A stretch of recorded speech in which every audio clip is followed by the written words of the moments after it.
Hi, it's me, Vamp, and welcome back to Vamp Play. Today we are technically in Magic the Gathering Arena. It is Magic the Gathering Arena gameplay, but this tutorial that I'm going to attempt to show you guys doesn't just apply to Magic the Gathering Arena. It applies to Magic the Gathering in general. I'm going to try to explain how stacks work in Magic the Gathering, period. And then I'm going to try to, against the computer, I picked a deck that had the most stacks that I can think of, and I'm going to try to explain how stacks work, how things work in Magic the Gathering. Okay, so the best example would probably be this dude. Like his ability lets you exile 2 cards from a graveyard. Well, when the opponent activates something to bring something back from the graveyard, you can activate this in response to, so when the opponent activates a card, that card then gets put on the stack. And then you can respond, and the last card in response will activate first. So for the simplification of this, and hopefully I get to show you guys this in the gameplay later, but for simplification, let's just say that 1 stack, okay? Your opponent is about to bring back their cat. Their witches have been, Cauldron Familiar. Let me see if I can actually, Cauldron Familiar. Sacrifice a free token, return from the graveyard to the battlefield. Well, after sacrificing the token, in response, you can activate this dude's ability. They can then respond if they have a response, because their Cauldron Familiar is on the stack. And then what happens after that is they can then do their response, and you can respond by activating this dude again if you have enough mana.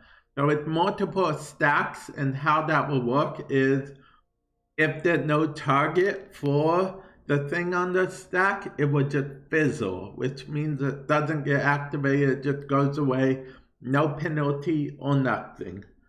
But keep in mind that something that's on the stack cannot be destroyed from the stack unless there's a specific card that says that. Now, when I say that, I have this as a perfect example. This is the enchant creature. You enchant it on your opponent's creature. Or yours, but usually you would choose your opponent.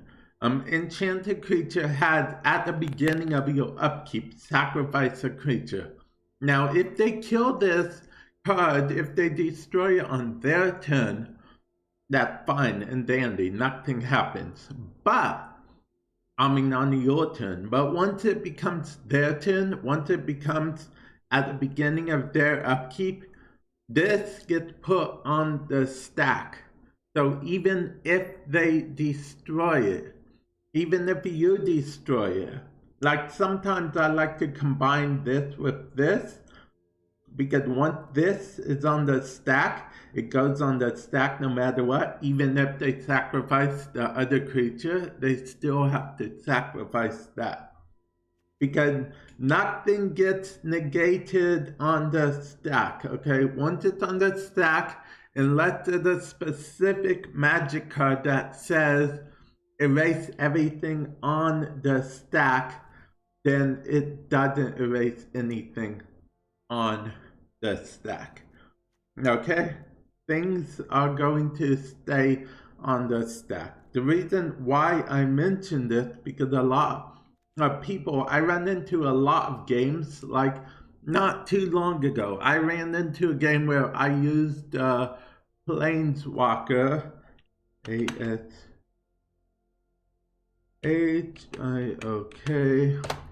Ashok. This is who I used. I used his second ability. Return target non-land permanent to its owner's hand, and the owner exiled the card. Exiled a card from their hand. Well, I used this ability. In response, my opponent returned Ashok to my hand. Now, the stack, it was still on the stack. His -3 ability, all it did was give it to me back in my hand for another use next turn. It doesn't negate anything. Unless it says on the card, take it off the stack or negate the card effect. Like, I think there's a few counters that negate abilities. That would work, you know, because you're counter spelling it directly. But if it's on the stack, usually it stays on the stack. Planewalkers are usually a special case because of the fact that usually you can't get rid of them. You can't respond till after they activate one of their abilities, usually. So yeah. And that's same for Doom Foretold. Doom Foretold, at the beginning of each player turn, each player's upkeep, that player sacrifices a non-land, non-token permanent. If that player can't, they discard a card, they lose 2 life, you draw a card, and you gain 2 life. Well, the thing about Doom Foretold, it goes on the stack at the beginning of each player's upkeep. So even if you destroy it, if the effect was on the stack, it's still gonna activate. Just thought I don't know if I'm getting my point across. That's why I keep trying to give many different examples. But with that same deck I just showed you, let's go into a game. This game is against the computer. If you want to know if you want to use this deck I'm using or check it out or something, I'll leave a link in the description below to the deck list as well as the card to the video of me playing it if you guys want. But this game right here is just to hopefully give you guys a better idea of how stacks work. Okay, our opponent's ready to play. So, unfortunately, we drew a hand with not that many stacks per se, but there is something I will be able to potentially show you guys in the future stack-wise. Which, when I get this out, because this goes on the stack every time they draw a card. So, that will be pretty good there. And this goes on the stack as well. Okay. So, for example, that goes on the stack. When they draw a card, they may pay 2 life, or so even if they killed it, they'd have to decide if they want to pay 2 life or not. Okay, I'm going to go ahead and shatter this. Wait, no. Okay, guys, this is just a tip in Magic the Gathering in general. Always attack if your card had life gain. Always attack before you shatter this guy, okay? I always forget to. That's just in general Magic the Gathering tip for you guys. Now, see, that went on the stack again, and they responded by paying the life. Even if they would have killed this card, they would still have to, you know, do the whole life pay. I mean, you know, pay whatever. Now, I'm going to go ahead and summon this, because this will help us with stacks in the future. I'm also going to play that. That went on the stack. If they had any mana, they could have responded. This is the computer, so they will always pay, mana, but you might run into cases where they don't always pay mana. Like, here's a perfect example of a stack coming up. I'm going to attack because this particular creature doesn't care if I attack or not. It's not tapped ability. So, right now, this is on the stack.